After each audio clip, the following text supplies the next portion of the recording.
Hi hello friends, ഞാൻ Soumya, Mariyam air travels and holidays.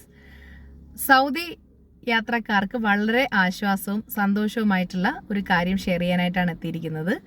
അതായത്, നിലവിൽ നമുക്കറിയാം സൗദിയിലേക്കുള്ള family visit visa, single entry and 3 month 3 മാസത്തെ വിസിറ്റ് വിസ ഈ രീതിയിലാണ് കിട്ടിക്കൊണ്ടിരിക്കുന്നത്. മൾട്ടിപ്പിൾ എൻട്രി ഇതുവരെയും ആയിട്ടില്ല. പക്ഷേ മൾട്ടിപ്പിൾ എൻട്രിക്ക് ഒരു സമാനമായ രീതി എന്ന ഒരു ആശ്വാസത്തിൽ ഞാൻ ഇനി പറയാൻ പോകുന്ന കാര്യം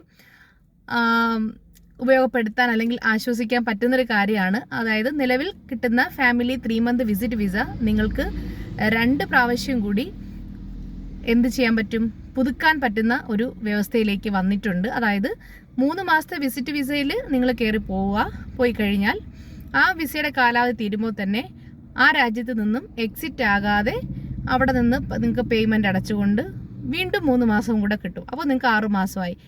6 മാസം കഴിയുമ്പോൾ വീണ്ടും നിങ്ങൾക്ക് 3 മാസം കിട്ടും. അങ്ങനെ മൊത്തം 9 മാസം ടോട്ടലി നിങ്ങൾക്ക് അവിടെ നിൽക്കാൻ പറ്റും. 3 മാസത്തെ വിസ എടുത്ത് പോയി കഴിഞ്ഞാൽ 2 പ്രാവശ്യം നിങ്ങൾക്ക് ഇൻസൈഡ് കൺട്രി എക്സ്റ്റൻഷൻ റിന്യൂ ചെയ്യാൻ പറ്റുന്ന ഒരു വ്യവസ്ഥയാണ് ഇപ്പോൾ നിലവിൽ അറിയാൻ കഴിയുന്നത്. ആ ഒരു നിയമമാണ് വന്നിട്ടുള്ളത്. അപ്പോൾ എല്ലാവർക്കും ആശ്വാസമായ കാര്യമാണല്ലോ. ഇനി ഇതിനിടയിൽ ഒരു കാര്യം കൂടി പറയാം, പ്രത്യേകം ശ്രദ്ധിക്കുക. ഈ 3 മാസത്തെ വിസിറ്റ് വിസ എടുത്ത് കയറിപ്പോയിട്ട് 90 ദിവസത്തിനിടയിൽ ഒരു പ്രാവശ്യം നാട്ടിൽ വന്നു കഴിഞ്ഞാൽ പിന്നെ നിങ്ങൾക്ക് അത് റിന്യൂ ചെയ്യാനുള്ള ഒരു മാർഗ്ഗവും ഇല്ല.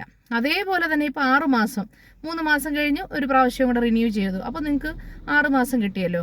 ആ സമയത്ത് ഒരു പ്രാവശ്യം നാട്ടിൽ വന്നു കഴിഞ്ഞാലും നിങ്ങൾക്ക് വീണ്ടും പിന്നെ റിന്യൂ ചെയ്യാൻ പറ്റുന്നതല്ല. അപ്പോൾ ഈ ഒരു കാര്യം മാത്രം ശ്രദ്ധിക്കുക. ഇനി ഇതുമായിട്ട് ബന്ധപ്പെട്ട എന്തെങ്കിലും സംശയങ്ങളുണ്ടെങ്കിൽ തീർച്ചയായിട്ടും കമൻറ്റ് ബോക്സിലൂടെ ചോദിക്കാവുന്നതാണ്. പിന്നെ എൻ്റെ വാട്സപ്പിലും വന്ന് ചോദിക്കാവുന്നതാണ്. റിപ്ലൈ തരുന്നതായിരിക്കും. Thank you.